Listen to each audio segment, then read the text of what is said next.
Hello दोस्तों, good morning. कैसे हैं आप सारे लोग? आई होप कि आप लोग बहुत ही अच्छे से होंगे। मैं भी अच्छी हूँ। और इस समय बज रहा है सुबह का 8:30 और बहुत ज़्यादा बारिश हो रही थी, बंद ही नहीं हो रही थी। ये देखिए पूरा सब गीली गलियाँ पड़ी हुई हैं और फिर अभी भी बौछार बहुत ज़्यादा पड़ रही है, मगर बादल की वजह से नज़र नहीं आ रही है। तो फिर ऐसे में ही मुझे पासपोर्ट ऑफिस जाना पड़ रहा है, क्योंकि इसके बाद फिर डेट नहीं मिलेगी। हमने 1 साल पहले अप्लाई किया था, तो उस वाली डेट में हम लोग ओरिजिनल कागज़ नहीं लेके गए थे। इस वजह से हम लोगों के अनपढ़ वाले में बन रहे थे, हम लोगों ने फिर वो बनवाए नहीं थे। तो फिर हम लोगों ने दोबारा से डेट ली हुई है। तो हम आ चुके हैं पासपोर्ट ऑफिस, कानपुर में आ चुके हैं यहाँ पर। तो अब हम लोग जो है, इस समय हमारा और बेटे का 2 लोगों का अपॉइंटमेंट है और शाम के 3 बजे मेरी दोनों बेटियों का है। हस्बैंड का 2 दिन बाद का है। ऐसे फुटकर में अपॉइंटमेंट मिला है। तो ये कुछ यहाँ का स्टार्टिंग का रिसेप्शन एरिया का है। यहाँ पर हमारे सारे कागज़ को चेकआउट करने के बाद में ऊपर प्रोसेस के लिए भेज दिया जाएगा यहाँ से। तो वहाँ का शूट करने नहीं मिला। अभी मैं वेट कर रही हूँ अपने नंबर का। तो ऊपर का सारा प्रोसेस हो चुका है और निकलने के लिए बिल्कुल बैग एरिया से इन लोगों ने बना रखा है, जहाँ पर बहुत ज़्यादा गंदगी थी और कंस्ट्रक्शन का काम भी चल रहा है और बरसात भी चल रही है। तो इस वजह से एकदम और भी ज़्यादा इधर के सीन्स बहुत ज़्यादा बेकार हैं एकदम से। और मगर बेटे का काफ़ी पहले हो चुका था, मेरा थोड़ा प्रोसेस अटक रहा था, जो कि मैं आप लोगों के साथ में आगे शेयर करूंगी, बताऊंगी इसी में मैं कि क्या क्या मुझे प्रॉब्लम्स यहाँ पर झेलनी पड़ी, आप लोगों के साथ शेयर कर दूँ ताकि आप लोगों को इन चीज़ों का सामना ना करना पड़े। तो अब हम पासपोर्ट ऑफिस से बाहर निकलने को हो गए। ये जो पासपोर्ट ऑफिस है ये एकदम ऑन उस पे है, जीटी रोड पर है। और ये विशाल मेगा मार्ट जो है वहीं पर है ये। और अब मैं ऑफ़िस आने के बाद फिर से दोबारा 2:30 बजे फिर निकली हूँ, क्योंकि बच्चियों के अपॉइंटमेंट थे। तो दोनों बेटियाँ डायरेक्ट पासपोर्ट ऑफिस वहीं पर पहुँची हैं और मैं दोबारा से ऑटो लेकर के फिर वहीं पर जा रही हूँ। तो इतना ज़्यादा भाग दौड़ रहती है मुझे कि आप लोग समझ सकते हैं। तो चलिए आगे आप लोगों को बताती हूँ मुझे क्या क्या फेस करना पड़ा। तो आप लोग ध्यान से देखिएगा, लाइक शेयर और कमेंट करना बिल्कुल ना भूलिए। अच्छे से होंगे और अपने अपने घरों में सुरक्षित होंगे और मैं भी ठीक हूँ। और पासपोर्ट बनवाने में मुझे छोटी छोटी सी दिक्कतों का सामना करना पड़ा और वो मिस्टेक मैंने जानबूझ के नहीं की थी और किस तरीके से हो गई, तो मैं आप लोगों के साथ में शेयर कर रही हूँ। तो मैंने अभी पासपोर्ट, मेरी पूरी फैमिली के पासपोर्ट बने हैं। अभी बन के तो नहीं मिले हैं, क्योंकि अभी मैंने किया है अप्लाई। तो मैंने 1 साल पहले कर दिया था, मगर हमको नहीं पता था जो है, हम अपना आधार, डीएल वगैरह ये तो ओरिजिनल ले गए थे, मगर जो हमारे एजुकेशन वाले डॉक्यूमेंट्स थे तो पिछली बार हम वो ओरिजिनल नहीं ले गए थे। तो इस वजह से फिर ये था कि जो अनपढ़ वाले मतलब बनते हैं पासपोर्ट, उसमें प्रोसेस वगैरह ज़्यादा होता है, थोड़ी प्रॉब्लम ज़्यादा होती है बाहर आने जाने के लिए। तो फिर इस वजह से वो लोग बोले कि फ़ोटोकॉपी नहीं चलेगा, जीरोक्स और ओरिजिनल ही चाहिए होगा, नहीं तो फिर आप वैसे बनवा लीजिए। तो फिर हमने कहा जब हम लोगों के पास में है एजुकेशन की, तो हम लोग वैसे क्यों बनवाएं। तो इस वजह से फिर हमने दोबारा से डेट नहीं ली थी। ये कोविड वगैरह का बहुत ज़्यादा हो गया था, तो अब हम लोगों ने दोबारा से डेट ली थी, दोबारा से गए थे। तो हम 4 लोगों की एक ही दिन में, 3 बच्चों की और मेरी एक ही दिन में डेट लगी हुई थी। तो 9:15 बजे का मेरा और बेटे का था अपॉइंटमेंट और 3:15 बजे का बेटियों का था। तो मैं और बेटे सुबह 8:30 बजे यहाँ से घर से निकल गए थे वहाँ के लिए। 9:15 बजे रिपोर्टिंग थी, 9:30 बजे अपॉइंटमेंट था हमारा।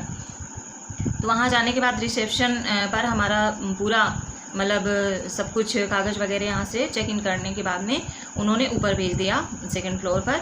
तो उधर हम लोग गए, वहाँ पर जाके और मतलब देखो वो लोग भी होते हैं ना कि मतलब किसी को परेशान करने में ही मज़ा आता है, अगर किसी से गलती हो ही गई है।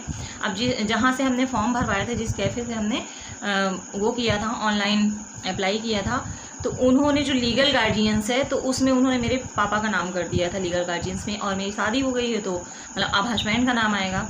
तो इस वजह से उन्होंने ऊपर जिन्होंने चेक किया, नीचे से तो चेक होके चले गए कोई बात नहीं, ऊपर जाके जब उन्होंने चेक किया जहाँ मेरी फ़ोटो वगैरह क्लिक होनी थी, तो उन्होंने चेक करने के बाद में मुझसे कुछ नहीं कहा कि क्या है क्या नहीं। और उन्होंने जो दूसरे अधिकारी के पास में मुझे जाना था पिक वगैरह क्लिक करवाने के बाद में, उनको उन्होंने लिख दिया कि please sir send me back, मतलब जो है मुझे वापस उनके पास में फिर से भेजा जाए। तो जब मैं वेट करने के बाद में वहाँ से निकलने के बाद में फिर मैंने वेट किया अपने नंबर का, और जब मैं नंबर आने पर उस केबिन में गई, तीसरी जगह पर जब मैं गई तो वहाँ पर उन्हीं के पास फिर मैं वापस आई और मैंने बोला कि उन्होंने आपके पास वापस भेजा है। तो उन्होंने कहा कि ठीक है, आप बाहर वेट कीजिए और अभी हम आपको बुलाते हैं। तो कम से कम 10 मिनट से 20 मिनट तक मुझे फिर वेट करना पड़ा। मैं बैठी रही, फिर उन्होंने बुलाया और उसके बाद में उन्होंने उसी तरीके का दूसरा मतलब फॉर्म निकाला, बस उसमें वो लीगल गार्जियंस में हस्बैंड का नाम कर दिया। लेकिन यहाँ पर भी उन्होंने मिस्टेक किया कि मेरा जो है डिस्ट्रिक्ट का पुलिस स्टेशन पड़ा हुआ था, जैसे औरैया पुलिस स्टेशन पड़ा हुआ था, और मेरा प्रॉपर जो है वो पड़ता है, मेरा जो है दूसरा थाना पड़ता है। मेरा पुलिस स्टेशन वेरिफिकेशन होने के लिए वहीं जाएगा। तो उन्होंने लीगल गार्जियंस में तो हस्बैंड का नाम डाल दिया, लेकिन उन्होंने इसको भी नहीं सही किया। पता है इतना ज़्यादा परेशानी हो रही है।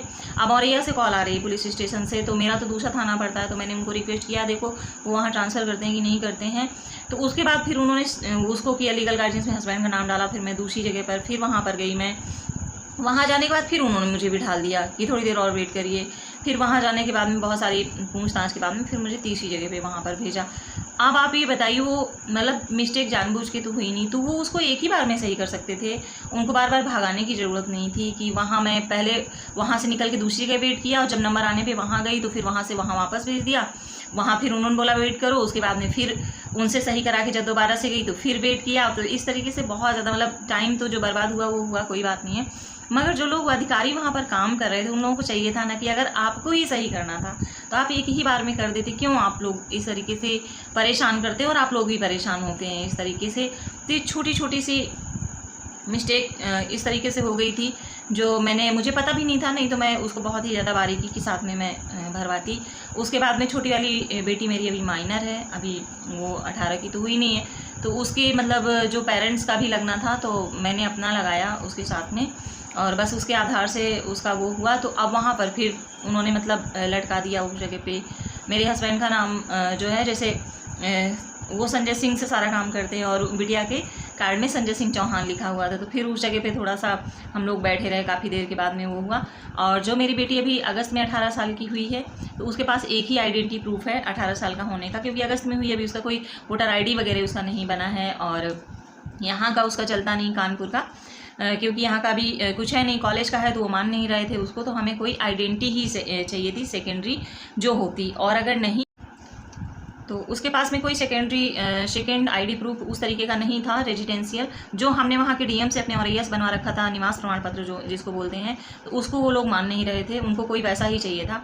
तो फिर उसके लिए उन्होंने कहा या तो फिर आप ऐसा कीजिए कि इतना जो बड़ा वाला आता है पूरा आधार कार्ड, इतना बड़ा वाला जैसे कटा हुआ ना हो, जैसे हम लोग तो इतना छोटा सा यूज़ करते हैं, तो फिर उनको पूरा वाला चाहिए था। तो फिर उसको हमने निकलवाया है, उसको दोबारा से डेट ली हुई है, तो फिर से वो दोबारा से जाएगी वहाँ पर। तो ऐसी छोटी छोटी सी बहुत सारी हम लोगों से मिस्टेक हो जाती है। तो इसलिए कोई भी फॉर्म आप लोग जब भी फिल करें तो बहुत ही सावधानी के साथ में उसे फिल करें, ताकि इस तरीके की छोटी छोटी परेशानियों का सामना आप लोगों को ना करना पड़े। तो मैंने सोचा चलो आप लोगों से मैं शेयर कर देती हूँ, हो सकता है आप लोगों में से कोई पासपोर्ट बनवा रहा हो तो उसकी हेल्प हो जाएगी कि इस बात की तरफ ज़्यादा ध्यान दें। और जो भी आप लोगों के फादर नेम में हो वो ज़रूर आप लोग उसको एक एक अक्षर बिल्कुल से सही करके जाइएगा। और 2 ID प्रूफ हमेशा ही चाहिए होते हैं, तभी वेरिफिकेशन आपका माना जाएगा। और माइनर में तो माइनर के साथ साथ उसके पेरेंट्स का लगता है, तभी वो माना जाता है। तो बस यही छोटी छोटी प्रॉब्लम्स हुई मुझे। तो अभी वेरिफिकेशन के लिए कॉल आ चुका है और हम जाने वाले हैं। तो बस मैंने सोचा कि इसी बहाने से आप लोगों से बात भी हो जाएगी, शेयर भी कर दूँगी। तो आप लोगों को कैसी लगी मेरी ये जानकारी आप लोग ज़रूर बताइएगा, और वीडियो कैसा लगा आपको ये भी बताइएगा। तो मिलते हैं आप सभी से अगले वीडियो में, तब तक के लिए bye bye, take care, thank you very much.